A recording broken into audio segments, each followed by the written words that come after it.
A.M. Naik, Group Executive Chairman, Larsen & Toubro, and Kumar Prabhas, Chief Operating Officer, L&T Technology Services. Thank you very much for joining us on NDTV.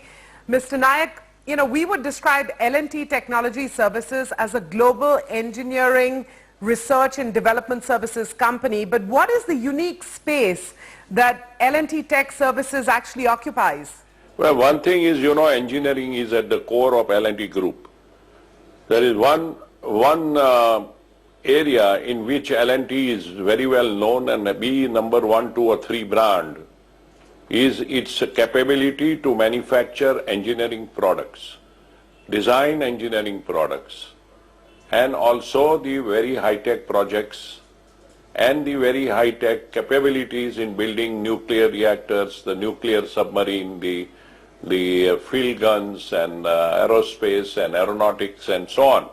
So obviously we are having a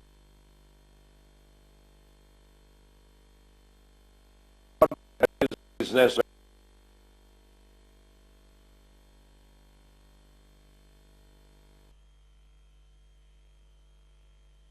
started. We started this company within a division and not as a separate subsidiary. We started in L&T Infotech, which was started in late 2000. Our business came in from 2000 onwards.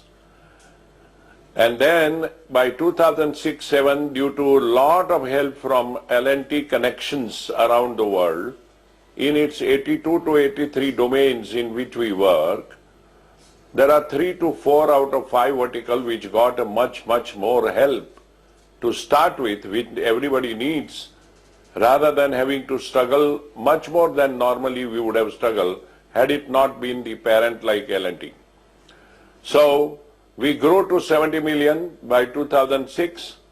Then we got our new CEO, who's an excellent person, Mr. Dr. Panda, and his next man, head of sales, also came 7.5 years ago, and I handed over them to grow, and they grew the company by 2012 to be 250 million, and by 2014 we formed a company called L&T Technology Services, which you are asking me question about, and we bought over the electronics part of engineering from Infotech, and we transferred our mechanical, hydraulic and mechatronics engineering from L&T Group, and the company now is 470 million roughly, going up to 550 million in the current year.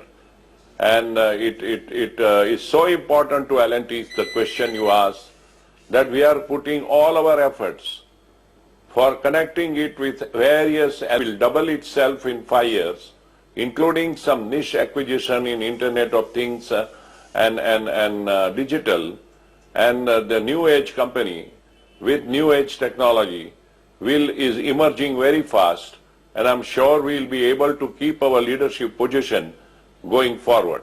So for L&T, just to be short, it is very important company. Mr. Prabhas, these are challenging times for both the technology sector and the engineering sector. What then are the prospects for L&T Tech Services? I'm going to take that question, though you did ask to Prabhas Kumar. Don't mix up Infotech and engineering, R&D, product development and technology company. We have named it as technology, but there is no IT in it. So it's a pure play engineering, product development and R&D company. As long as the global product new development continues to require, and with the advent of the digital, there is going to be massive change in which the new products will behave, are going to be engineered, designed. So please don't mix up Infotech. The Infotech the Infotech means IT industry, is facing somewhat of a challenge, but they will get over it. But here, we have no such challenge. In fact, more and more companies are spending on product design, R&D and so on, because they have to stay ahead of their competition. In fact, we are at the right time for this company to grow further. Mr. Prabhas, I'm going to come to you again. Let's reflect a little bit on the pricing principle. Also, who do you consider peers for L&T Tech Services. All of this is, of course, going to aid potential. Well, I don't think it's, frankly, for me to comment on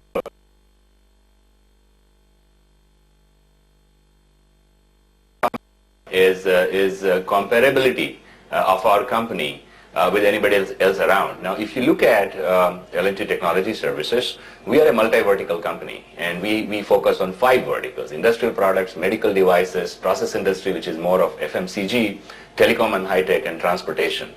Transportation being our biggest vertical, giving us the now.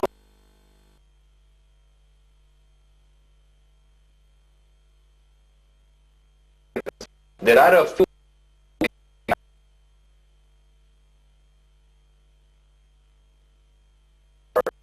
able to benchmark in terms of comparability. Unfortunately, it's not possible. So in a sense, we are unique, but we are the leader.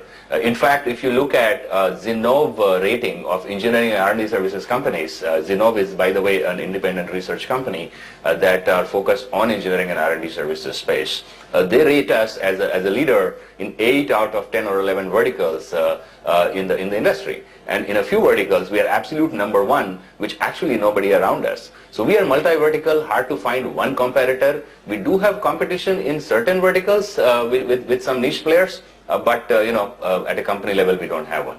Mr. Prabhas, you use the adjective niche player. Niche player often means or implies small as well. What is the evidence to suggest that L&T Tech Services can actually scale up? Right. So look at the market size, right? So let me spend a minute having established that we have the leadership position in a particular market.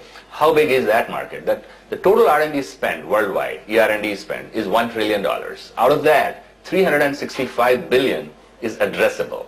And this is again as per Zinnov report. Out of the 365, only 67 billion is actually addressed today. What it means is that the market is underserved, and therefore there is a lot of headroom for growth for the companies operating in this segment.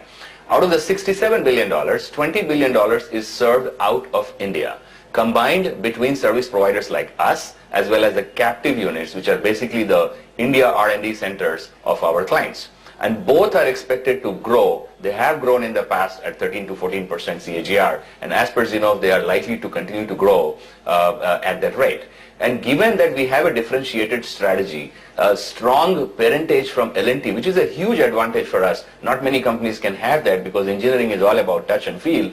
And we had a large amount of incubation, as Mr. Naik described earlier, from L&T parentage. So given that differentiation that we have in the marketplace, strong strategy that we have in place around digital solutions, as well as focus on multi-vertical, but at the same time key accounts, who and who of the company, who and who of the country, and the entire planet, it is really a matter of time that our growth rate continues to remain higher than our peers. And given that the headroom for growth is high, there is absolutely no reason why we should not continue to grow at the rate that we have been. Mr. Naik, coming back to you, you've said in recent media interactions, you've talked about this goal to grow L&T Tech Services to $1 billion at the end of the 5-year strategic plan. How big a role are acquisitions going to play in achieving that goal? Well, we have, by the way, made 3 acquisitions in last few years and 2 in the last 2 years. And we will continue to look for opportunistically the best that we could get out of any company if we acquire. Of course, if today we are going to acquire companies, they have to be niche company, they have to be new age technology companies, they have to be digital oriented companies, so that we can spread the digital required in all the verticals. And we are doing that already, but we need to accelerate that process. So we are looking for such opportunities. At the moment, our focus and concentration is on this IPO, digest it a bit, and then sometime from February, we start looking for such opportunities.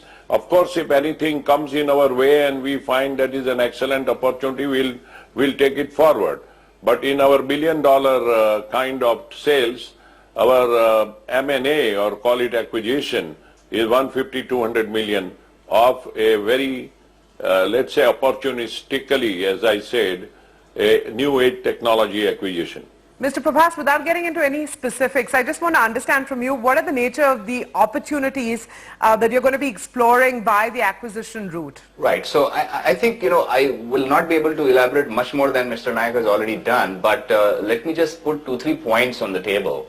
One is that we are going to pursue acquisition for capability and not for top-line growth coming out of the acquisition in a direct manner. And the reason for that is very straightforward, because you want to be able to multiply the capabilities that you have acquired and be able to provide return on investment, because acquisitions by nature are very, very expensive. So that's point number one. And those will be in niche specialized areas, especially in the digital world, and perhaps from a vertical standpoint which can be applied to the verticals that we are focused on.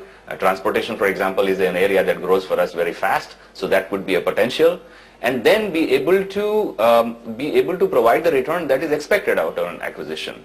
There's two other important things that I would like to point out, which will be part of our acquisition framework, or is already part of our acquisition framework, is that integration, ease of integration. Most acquisitions fail because they are not able to integrate effectively. And we are very, very, very conscious of that. So we have a set of parameters that we have set out that define the ease of or difficulty of integration of a particular acquisition company. The third is that we have to be able to drive the right kind of leadership. Leadership attention is again key in any acquisition. So we have to be able to put leadership bandwidth when we go for an acquisition. Mr. Prabhas, one final question on the contribution, that the various verticals make and what the client profile of L&T Tech Services is.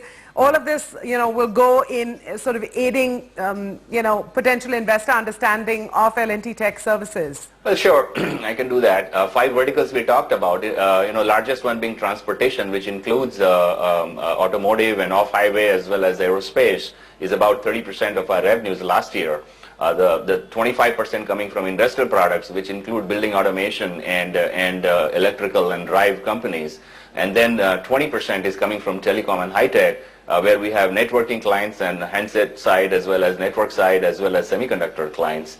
And then we have process industry, where we focus more on the FMCG sector, where we do plant engineering, and that's about 19%. And finally, we have medical devices, which is giving us roughly 6% of revenues. These are all last year numbers.